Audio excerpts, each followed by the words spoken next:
Hello, everybody. This is Megan. And this is Alana. And welcome to Tea Time Crimes. Halloween edition.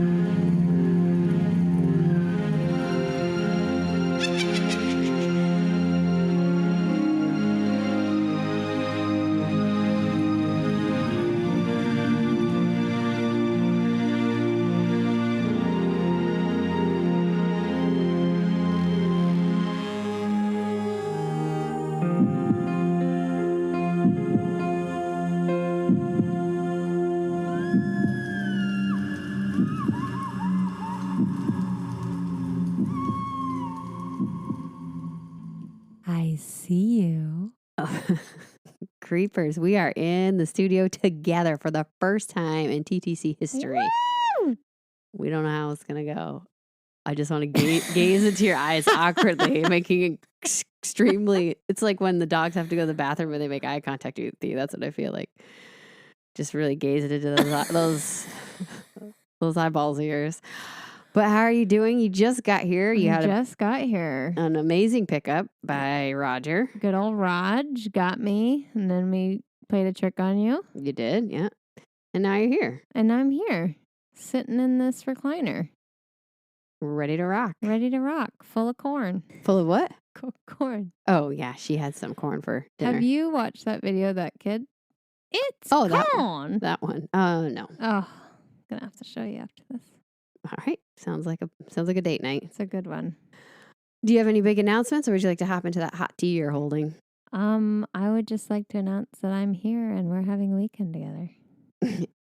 Also, I'd like to announce that our TTC intern was waiting for you very excitedly in your bedroom, and you weren't super pumped about it. Was not. That was pretty rude. Slappy was just under the cubs, waiting to get cuddles. It's not an appropriate internship behavior. It was amazing, and I fully understand why the Reverend and the Reprobate did it to me now.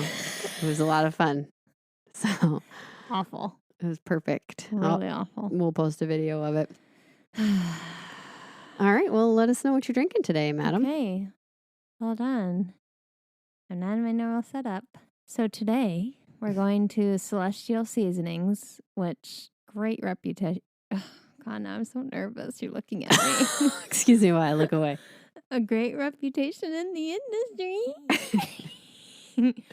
But since it's fall and, pumpkins, apples, they all go together, we're going for cinnamon apple spice. So good. So good. I can smell the cinnamon from here, and it's not even close to my nose. Let me read this to you. This lively blend is dominated by an aromatic burst of sweet and spicy cinnamon and the flavor of ripe, juicy apples. There's a toasty chocolate note and a hint of creamy caramel in the finish that complements the lasting taste of apples and cinnamon, making this tea warming and invigorating. That's a description. At once. Oh, sorry. It was still going. That was good. That was written by the Celestial Seasonings Blend Master. The Blend Master General. I love it. Yeah. That was good. That was really good. Certain other companies might want to take a page out of their book. Yeah, no kidding. Okay, I'm drinking out of this Sanderson Sista Potion. Sisters? Whoa. Whoa. Whoa. I know. Whoa. Yeah. It's potent. This is not what I was expecting at all. What were you expecting? Subtlety. Nope. No. It's like I bit into an apple. Yes. Coated in cinnamon. Yeah, that had a dusting of cinnamon on it. I agree. Like the flavors are not shy at all. Mm-mm. It just busts in. Mm-hmm. Wow. Like immediately. Yeah. There is nothing. You immediately step in. There's no slow buildup. No. It's not subtle. It's not just a slow, easy river. It is maybe like the raging rapids. But you're excited. You came to Whitewater Raft. Yes, exactly. I like the bold taste of it. This is one of my favorite teas. I gave it to her. It is quite nice. It's perfect for a fall, nice crisp day in the mountains. Mm-hmm. But just be ready, because I was not ready. Maybe I did not know we were going whitewater rafting, but being me, as soon as I saw, I'm like, yeah, let's go. Let me pull out my wetsuit. Do you wear a wetsuit rafting? One time they made me do it. Who's they? Well, it was a college thing. It was also when I learned all the states are so close together in the Northeast. Did everybody else wear wetsuits? Yeah. Okay. Well, that's good at least. Yeah. It was a really good time. Mary Kate was there. No, she wasn't. Oh, okay. Sorry, Mary Kate. It's a great Mary Kate story for our Mary Kate fans out there. So anything else on that tea in your hand? I think I'm going to really enjoy it over this episode. It's very good. And it's going to it reminds me of candied apples too, which is a very fall Halloween thing to me. Yeah, it's fair. So I'm pumped. So we're going to have to give this an explosive thumbs up. I'm not sure how I feel about it, but okay. Yeah, I see what you're saying. We can add a word. Explosively fall thumbs up. All right. Do you see why I said it's also a good iced tea, or you still disagree with me? I could see it. Hey, she told me I'd have to wait till the podcast And then we'd argue about it. And then she'd prove for me wrong. entertainment. Well, looks like somebody came around quickly. I did. End of argument. All right, an explosively fall thumbs up. Yeah. It's very good. It's quite nice. It's still a little shocking to me every time I have a sip. It lingers. Yeah. Yeah, it hangs around. All right. I'm readjusting. You cozy there? Do you need a pillow or something for your back? You look unbelievably stiff. You look like Slappy right now. I wish I could take a picture of you. She's afraid to move even an inch because she keeps hitting the microphone. You look like a kid getting ready for school pictures. That's how I feel. And you're frozen in a smile. All right, are you ready to roll into this? Yeah. Still spooky season. I mean, we're only in episode 2. I'm gonna ease you in though. This one has some spooky elements, but it's not. You'll be able to sleep alone tonight. Okay. Better hope so. Yeah. Push over, Brad. Maria Marten was born in Polstead, England in 1801. Her father was a mole catcher, which I was like, is he a dermatologist? He's basically just an exterminator. Oh. Yeah. Although some sources said he made gloves. Out of the moleskin. Yeah. I feel like you need a lot of moles, and either way, it's not going great for the moles in this scenario. No, it's not. But you can imagine that mole catcher is not maybe the most prestigious job in the town. So Maria and her family were not wealthy. They did not have the desirable social status that one would want. However, Maria could read and write, which was unusual. And as a young teenager, she began working for a clergyman. But she was dismissed by the time she was 15 for, quote, levity of behavior. Sounds like a fun time. I know. She probably giggled in a hallway. Get out. So besides this quick job, we know very little about Maria's upbringing other than the sparse details and that her mother died when she was probably around 9 years old.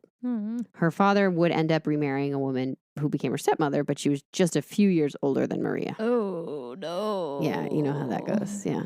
I mean, you don't, but personally, but in all of our stories, 20-year-olds marry 50-year-olds. Yeah. When Maria was 17, 18-year-old, she started a relationship with a man around her age, so age appropriate. His name was Thomas Corder.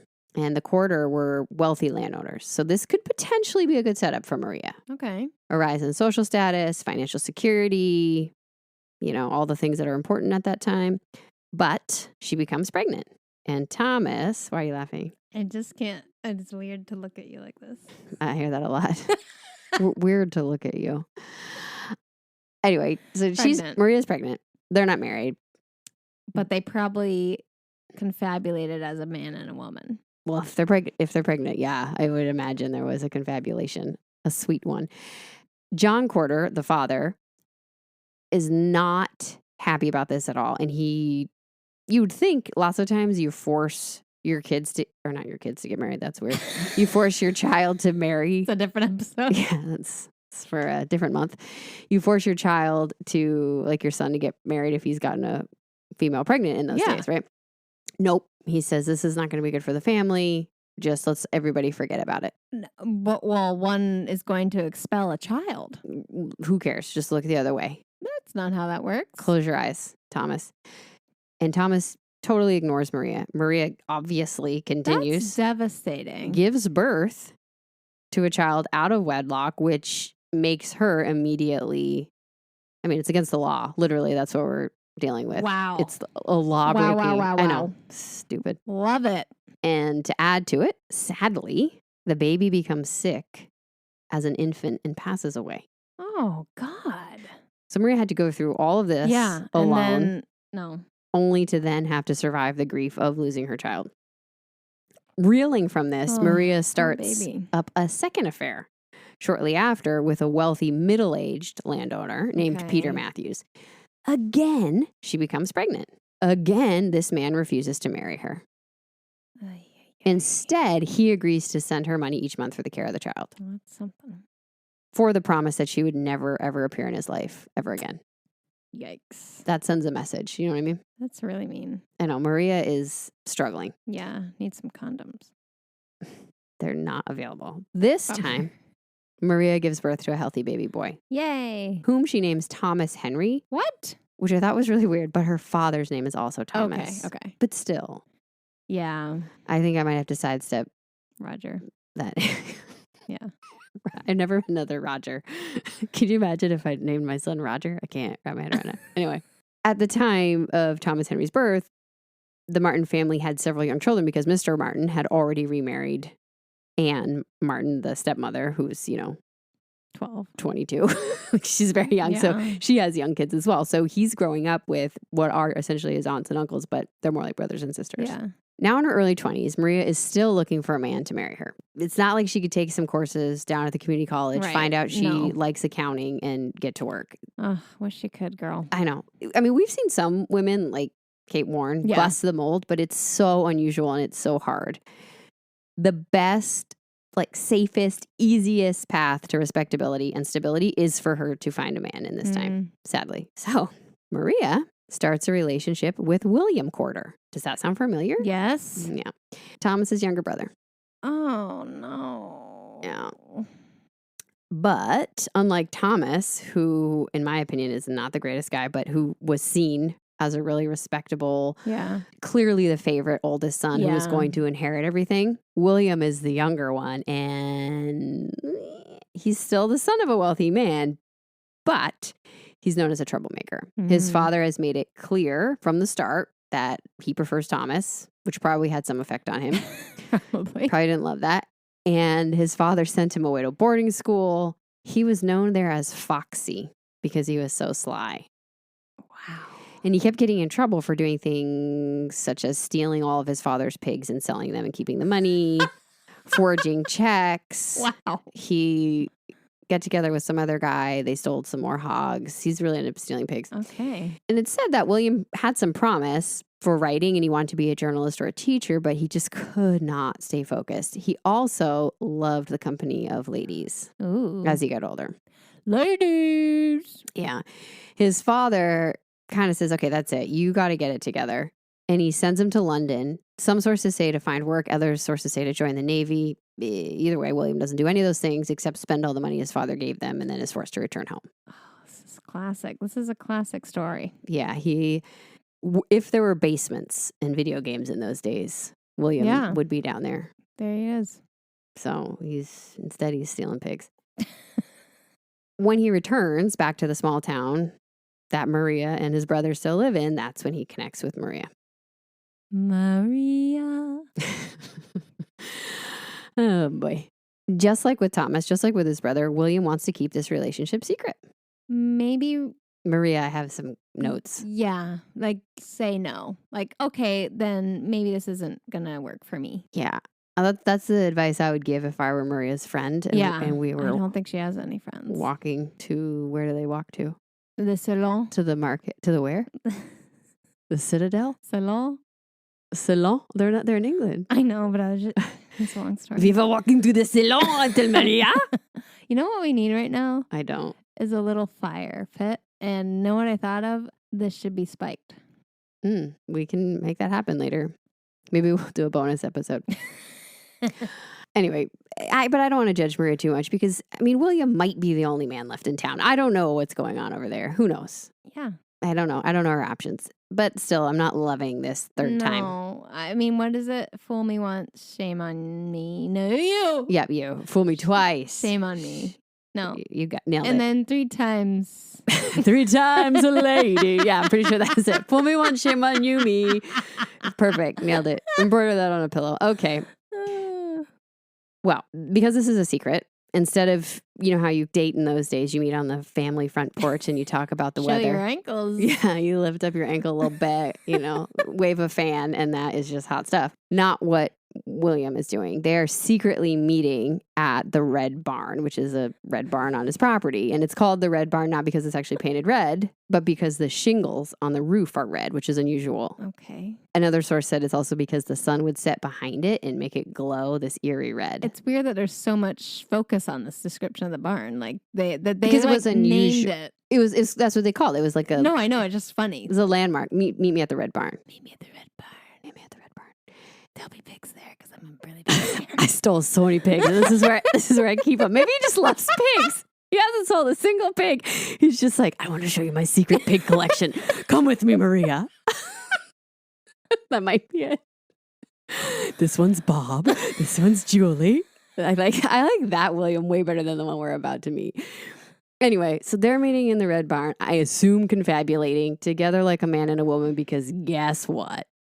Preggers. Yep. Third time this She's woman. fertile. She's very fertile, and I wish she had married a great man on the first try and had 10 kids. Yeah. Oh, yikes.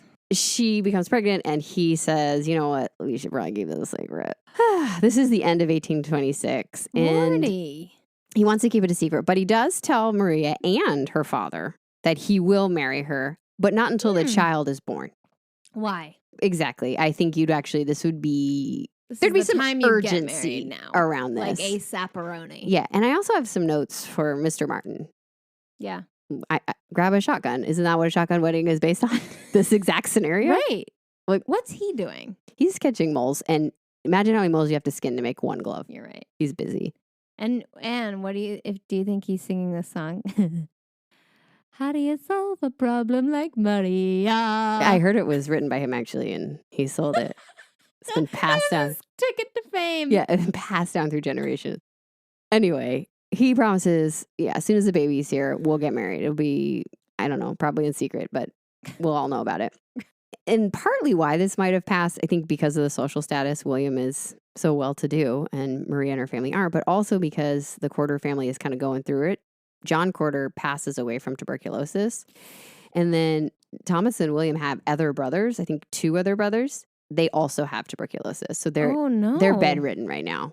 And that might be partly why. It's stressful. Yeah, it's stressful. And I bet you William's actually having to do some work around the farm because everybody who was working on it is now no longer. But even so, I think these secret relationships, if she's getting pregnant and having children, think how long these relationships are lasting. These are at least a year. What? But she could just, it only takes one time. I understand, but I'm saying I'm just surprised that they're even lasting that long. Like they're together for at least 9 months. But a few months into Maria's pregnancy, Thomas Corder, so, the favorite, he dies cutting across a frozen lake to get home, and he drowns. Yikes. Complete accident. Some karma there. But Thomas had been the one who inherited everything. So it all goes to William now. It all goes to William because the other 2 brothers, some sources say because they're invalid and not able to take care of it, it just all went to William. Yeah. William. So Maria's getting closer to delivering. It's thought that the couple, as she got closer, moved to another town for the end of her pregnancy and were posing as husband and wife to not arouse any suspicion. And the baby was born in March of 1827. In the Red Barn. No, they're away from the Red Barn. Maria gives birth for the 3rd time and for a 2nd time lives through the death of her infant child. No, stop. After the death of this child, William buries the baby in a secret location and still does not want anyone to know about the pregnancy. How? Oh my gosh. Basically just a field. I know, but was she really just hidden for that long from everybody? I think some people in town knew, but it's such a small area because people would inquire about it. Wow. Think about Maria right now. She's been jilted. Thrice. Yeah, 3 times. I had a 2 up, but 3 times. She's watched 2 of her children die. I cannot imagine. And this last birth was said to have been incredibly tough on her. So physically, she's not feeling well. And does she get midwives? How does that work? I doubt is she it. Just push on her own? I don't know. I bet you William's not very helpful. Oh, God, no. He's with the pigs. Yeah. He's busy. It's just got to be terrible. Everything we know today about childbirth and postpartum I can't imagine what she's going through because she would have had these pregnancies are pretty much back to back. So she would have had these postpartum changes just back to back to back, plus the grief of her child, plus the stress of not being able to get married and have something stable. And that's terrible. It's got to be really, really overwhelming and heartbreaking. But when they return, William still promises Maria and her father, yes, we will get married. When? And we'll get married May 16th, 1827. She gave birth in March, right around the corner.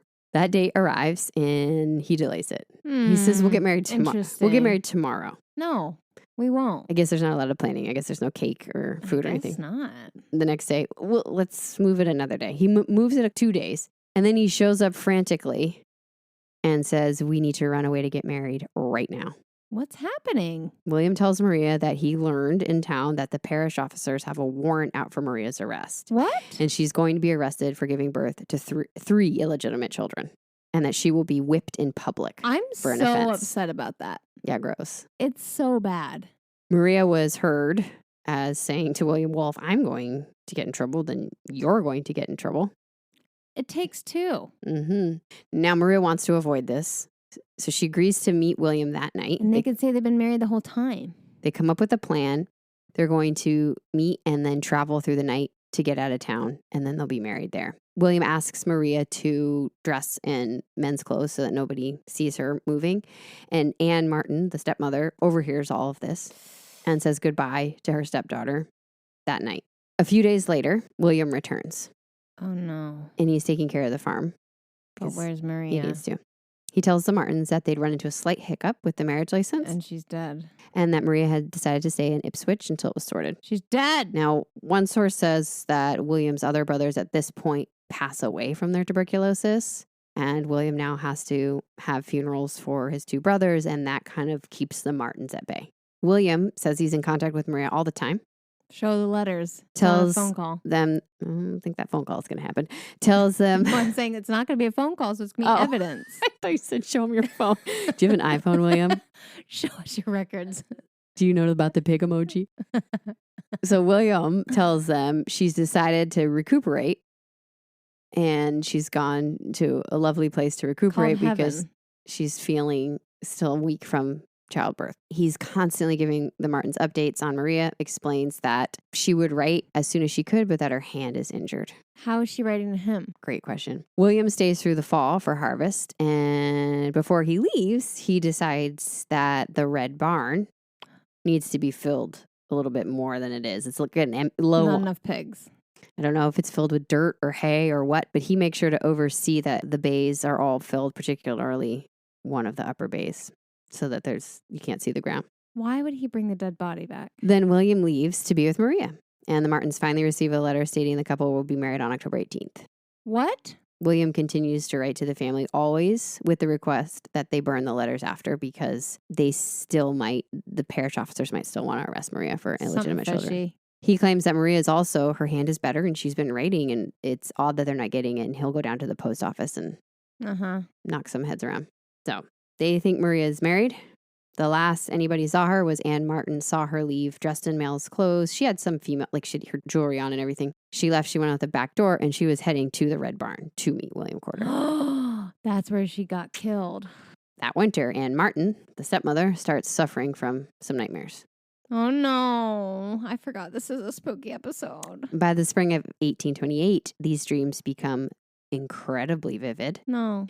And for 3 straight nights in a row, Anne dreams of the ghost of Maria Marten leading her to the floorboards of the Red Barn. No. Picking up a hand Fake. and pointing to Stop. where just a pile of dirt in one of the upper bays. She's so convinced that she tells Thomas these dreams, and Thomas says, all right, I'll go look. He gets a bailiff and permission to search the Red Barn because it's not his. Once they arrive, the group notices that some of the earth is disturbed. Thomas has his mole-catching tool, and he sticks it into the dirt, and it's returned with rotting flesh, and he stops. Ew! He's obviously devastated. He doesn't want to see what's under that dirt. No, I'm out. He lets the officials take over, and they find in the dirt of the Red Barn the body of Maria Marten. William, I'm coming for you. She's been missing for almost a year, which means the body is in terrible shape. She's taken to the local pub to be examined. What? Wait, didn't this happen before?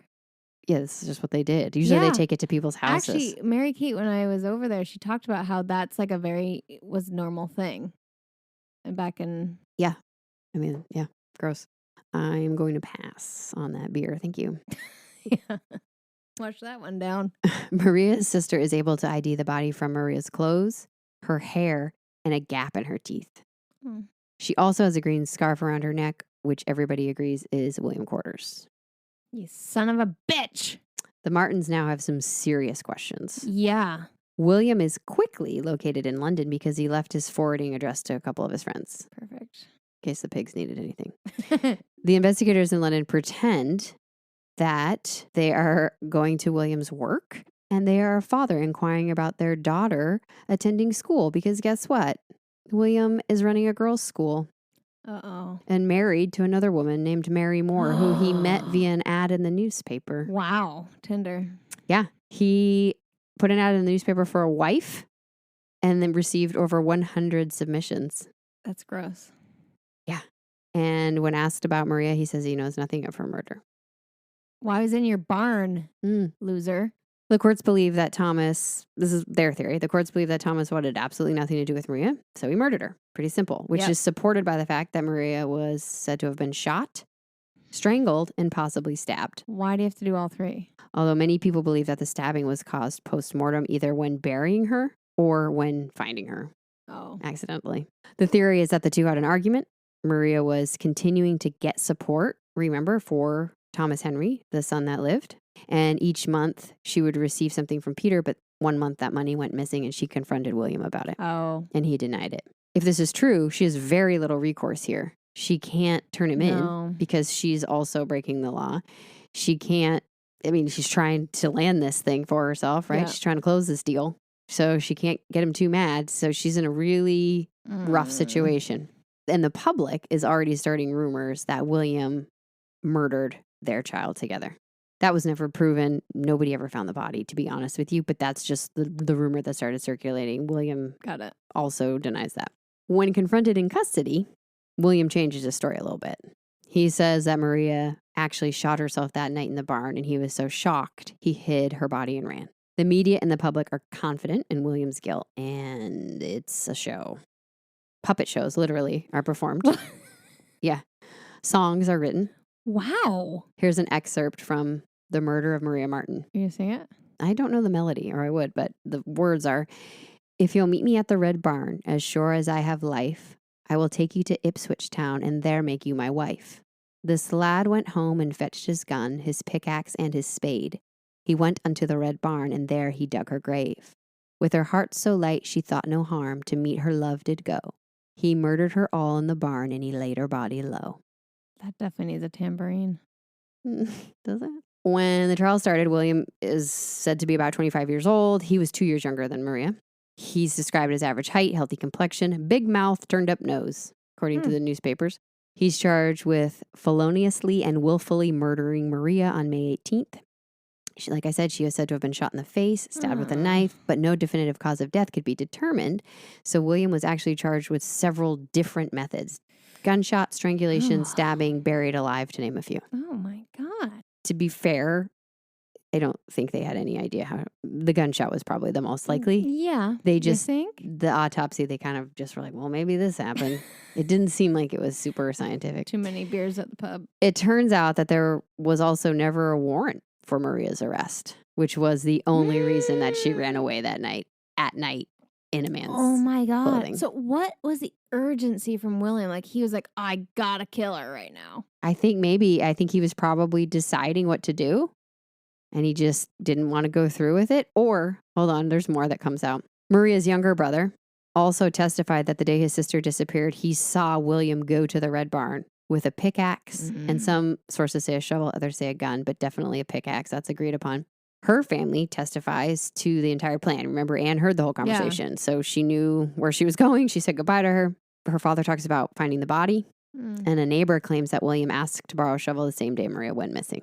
That same neighbor also recounts really odd conversations she had with William after that day. She would say that who knows, this is hearsay, but he would say things like he was sure Maria was never going to have any more children. In fact, if she did, that means he's cursed. What? It's a weird thing to say. And that Maria was in a place where he could go see her anytime he wanted, and that he was sure she wasn't with anyone else. Huh. And in retrospect, those are super weird things to say. It is. But who knows? William sticks to his story, says they got in a fight, and he told Maria he would not marry her if this was how she was going to speak to him, and he walked out of the barn. Once he was outside, he heard a gunshot. He ran back in, found that she'd shot herself. In the face. And he buried the body. Mm-hmm. Come on. It took 30 minutes to find William Corder guilty. Yeah. He was sentenced to death. Yeah. Is he going to get quartered? No. Upon his sentencing, he changed his story again. Wow. He confessed to the murder, Okay. but stated that the gun accidentally discharged. Okay? Here's what he says. Into her face. He now claims that they were fighting for about 15 minutes, and they were fighting over someone discovering the burial site of their child. I wonder if Maria didn't want to leave the baby? Weird. If it was in a place where she was afraid somebody would disturb it. I don't know what they were fighting about. I don't know why. The way you said it sounded like someone had discovered it. Oh, I think she was afraid somebody would discover it. But if somebody discovered it, how do they know? Right. How would they know to It's just tie a it random baby in a field. if she was afraid of them? Yeah. That doesn't Very make sad. sense. I'm not sure, but that's what he said they were fighting over. Then he got into what he called a scuffle. Uh-oh. And it's during this that she had a hold of him and he reached for his gun, which to me means it was not an accident. He's reaching for his gun. You're reaching for a gun. There you go. There's He intent. shot the pistol and she died instantly. So what were you shooting at? That's how that works. He said at that time he was, quote, overwhelmed with agitation and dismay. Okay. Yeah, it's a lot of empathy. Yeah. He then went to the neighbors to borrow a shovel, but the ground was too hard and he had to go back to his house to get a pickaxe and a better shovel. Ugh. He then pulled the body by the scarf that was already tied around Maria's neck, which might be why they thought she was additionally strangled, is what I'm wondering. And he buried her. He swears the gunshot was the only weapon he used on her. He did not strangle her, and he did not use a knife. He ended his confession by saying, I hope by the mercy of God to be forgiven. So obviously William's a liar. Yeah. And a murderer. Yeah. But I think he probably did just shoot her. That's my... Yeah. But why does that matter? Well, he was just charged with different things. And it is a very different crime if there's a whole different psychosis there if you're using different methods and filled with rage versus... But they say that shooting in the face is a very personal crime. I think they got into a fight and he just lost it. That's wild to do. Yeah. To shoot someone in the face. I wonder if she was pushing him, touching him physically, and he just lost it. Like, really? No, I'm not excusing it. I'm No, just no, saying I'm just like what at got him him. to that agitated point, because he's also saying that she's physically weakened from you couldn't Childbirth. You couldn't just push her down gently. Right. You know. You're carrying those pigs around. I think you have the strength. Guy's a schmuck. 3 days later, did 2 again. 3 days later, he was executed in a crowd reported to be as large as 20,000 people. What? That's probably not true, but Yeah, is there even 20,000 people alive? they shipped them in from all over. I mean, but they say from 7,000 to 20,000. That is insane. That's crazy. Insane. His last words, I am guilty. My sentence is just. I deserve my fate. May Yeah. God have mercy on my soul. Good. Well, despite his crimes, William's body was treated really oddly and disrespectfully, in my opinion. Oh, no. It was left to hang for an hour, which isn't uncommon because often they do that because they don't know if somebody's actually Dead. deceased, which is Like disgusting. Roger. Not your dad. From Outlander. Oh, okay. I was like, what happened? What happened on this ride home from the airport? Then his stomach was cut open for display, What? and his body was autopsied for medical students as a fun scare tactic to ward off future criminals. It's said that his skin was then used to create the cover of a book that was about this murder because this murder What? became famous. No, that's not. No. That's no. gross. Can you imagine? No. You know what? One time, someone I was acquainted with, their phone cover No. was skin. Stop it. Not real skin. Stop But it. it was like, and they liked it like that. What does that even mean? It was like fake skin. as their phone cover. And so they could smush it and press it like you would skin. And was it didn't supposed like to be skin, or was it just putty? No, it was supposed to be skin. It was skin color. There was like pores on it. Like it was not. Stop it. I really didn't like Stop it. That's out there. Do you have a tracking device on this individual? I forget who it is. You forgot who it was? I remember staring at. I didn't know them well. That's why I said acquainted. They could have been a friend of a friend, but I couldn't stop staring at it, and I was getting really upset and disturbed. Is this by any chance the same person who made out with the necrophiliac in Spain? No, I never met that person. That was an accident.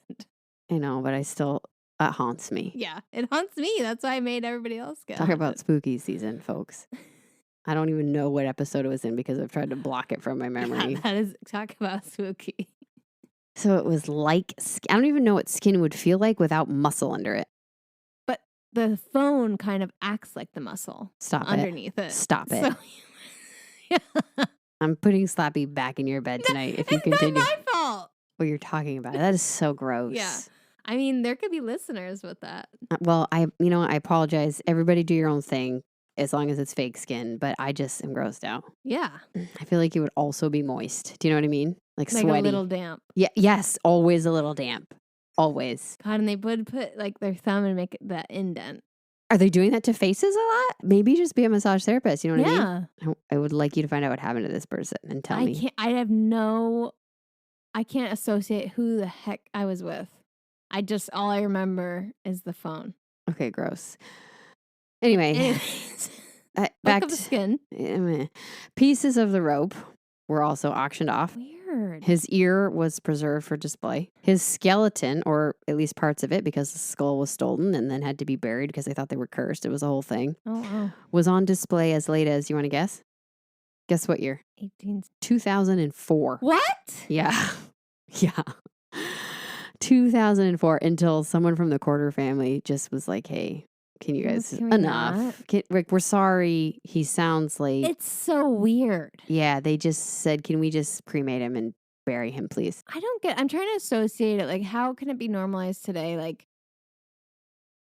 there are museums and they have the pharaohs and the coffins, but you don't see them. And I wouldn't want to see them. And I'm even thinking when you said the ear, I was like, Van Gogh's ear in a museum. That could be something that would be there, but I still would not want to see that. I still don't think that's appealing. I wonder what happened to Van Gogh's ear. Probably some dogs or pigs ate it. We mailed it, didn't he? I forget. To his brother? What? Why would you mail it to your I brother? don't know. Something about his brother, right? Gotta look up at my Van Gogh. But I'm just saying that's the most famous ear I can think of as Yes. well, and I wouldn't want to see that No. ever. I would avoid that exhibit because of it. There was people back then were just so cruel and gross. I guess because they didn't have video games in their basements. Man, I don't think it's going well. He gave it to a woman named Rachel as a token of his affection, and she was a sex worker. Wow. What did she do with it? It does not say. My guess is she threw it very far. And ran. I was like, how about one of your paintings? Yeah. So I can retire. There must be more to the story. Yeah. It must have some symbolic meaning. We'll get into that later. He was That's a enough. little...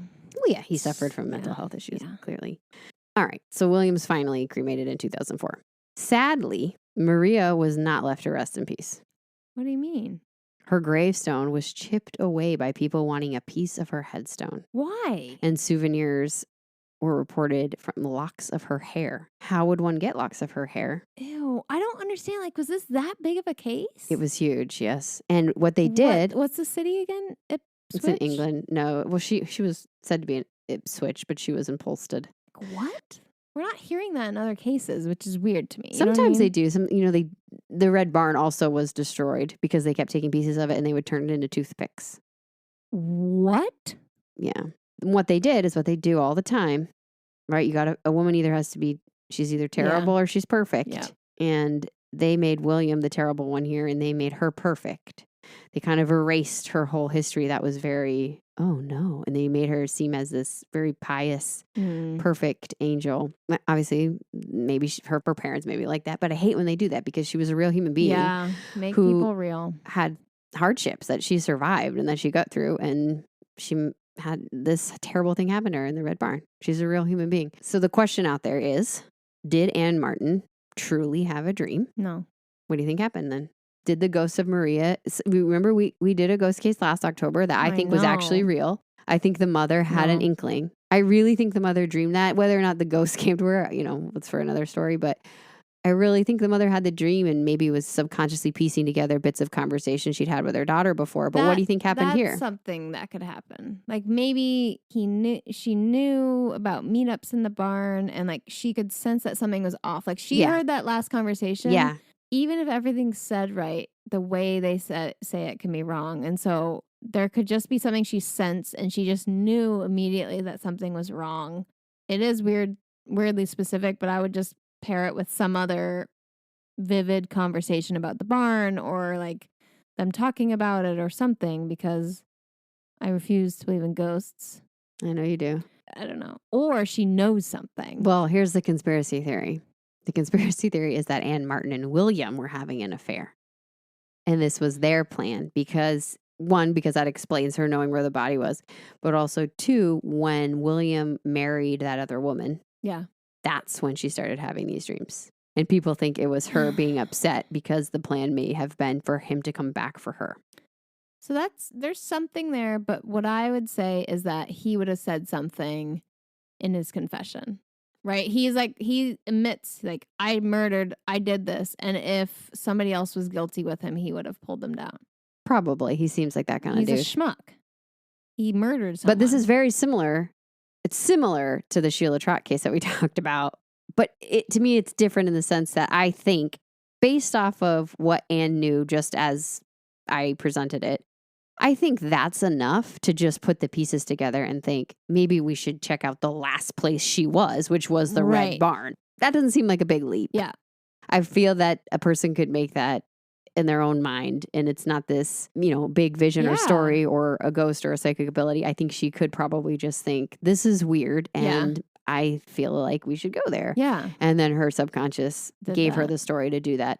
And it's also possible that, Thomas isn't going to listen to this. Maybe she made up the story to get him to listen, because these kinds of things were valued a lot more. Yeah, that's true. If you had a touch of the, a touch of the skills or the touch of the spirit or whatever they call it. Maybe that's what she did. I don't know. Yeah, I think it's more something like I that. like to think that Maria Marten came back, and I know you don't, but I like to think it because she wanted to put her killer where he belonged. Yeah. I like to think that she finally got to speak up and say, hey, it was him. Come find me. I'm over here. But she was not left to rest in peace. They did not discover her third child. What about William? Do you think he was treated disrespectfully after his death? Or does that not matter to you? I think it's a little weird. I don't mind for science. It doesn't feel like it was for science. No, but that, as I was going to say, but this one wasn't really for science. Like, it was just to scare people. Definitely some weird tactics there. I thought they were going to tie it to a horse and run it around the village. What, William? Yeah. Oh, after he was dead. It just was weird that they kept it the skeleton articulated for so long. 2004? We could have seen it. Like, had we known. Are people still looking at it? Like, who cares who knows about this case at this point? It was a really popular case. Puppet shows. Hello. Puppet shows. Songs. They have people perform these songs. I bet. On They're YouTube. Like folk songs. Yes. Yes. You can see a bunch of different people singing these songs. Crazy. Also, do you remember I think it was, what was her name? Maria Manning case way back in the day? She went to Scotland at one point. Yeah. And then went back. Do you remember the picture of her? We were cracking up because we said the main artist must have been out that day. Well, that artist moved to Polstead because he drew this picture of Maria Marten, and it's just, I don't understand. Look at this picture of her. Why is her waist starting directly by her nipples? We'll post this picture, obviously, but this is the only picture I can find of her. It doesn't look real. The proportions are way off. Yes. It's like she had a body and then they put a big head and big arms on it. It doesn't look right. It is a drawing. This is like not a photograph. If we tried to do nice artwork. It looks like I drew it. Yeah. The same for William. They made William look intense. Whoa. Look at those sideburns. Yeah. We'll post pictures, but that same artist did the Manning case was out on location there. there you have it. Maria Marten as a ghost found her own body, or her stepmother Yeah, she put it put together. 2 and 2 together, or her stepmother was having an affair with the No. pig catcher. Scratch that one. Yeah. It just sucks. What happened to the second child? I assume the Martins raised him because he was Okay, living with, right. she didn't, that's the other thing. Was Maria never going to take him with her? I feel like she probably would have sent for him.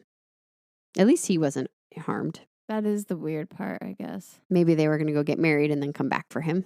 Mm-hmm. I have to think Maria thought they'd be coming back once they were married, because then she had said, once we're married, they can't do anything to me. Right. And he has the farm there.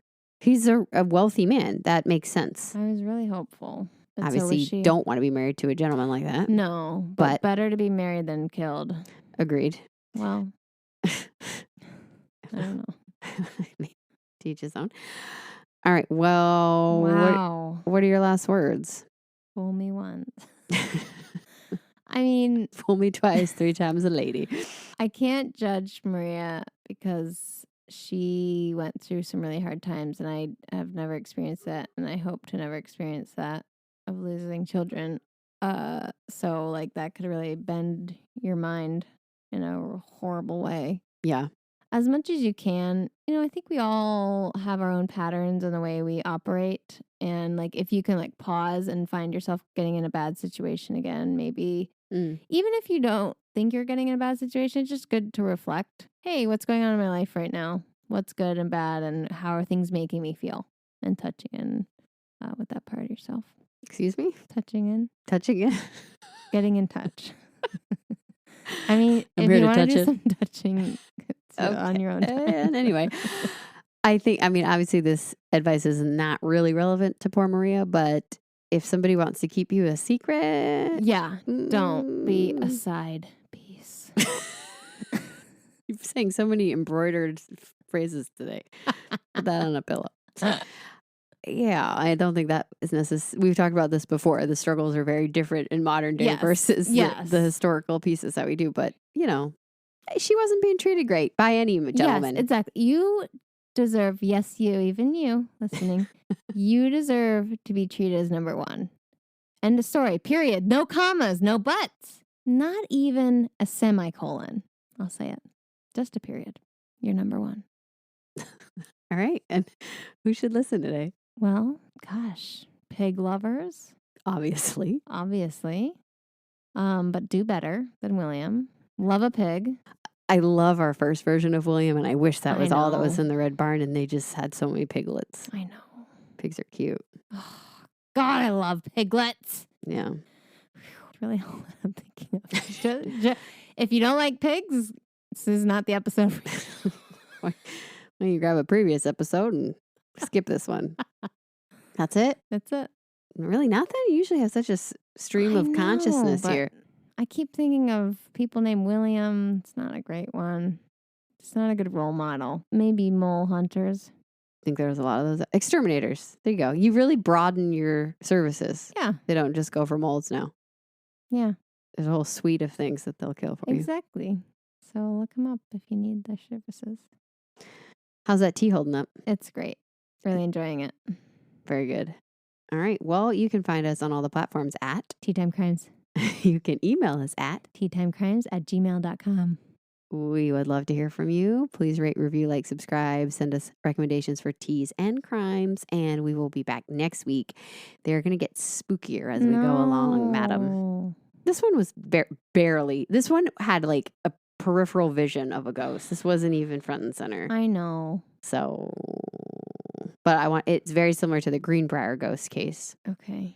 And I thought it was interesting and wanted to get Maria's story out there. Yeah, I think that's really cool that you did. Poor Maria. And look up some of those songs. Yeah, and then perform them. Yeah, and send us a video. Yeah. Cool. All right, well, we're gonna go hang out with our TTC intern Slappy and spend a weekend together. Yeah. In the mountains. Ta-ta. Tots. What does that mean? Tots. That's what people say? No.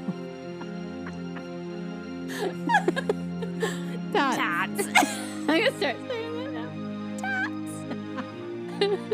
Tots, y'all. Hey, don't touch my tots. can't stop.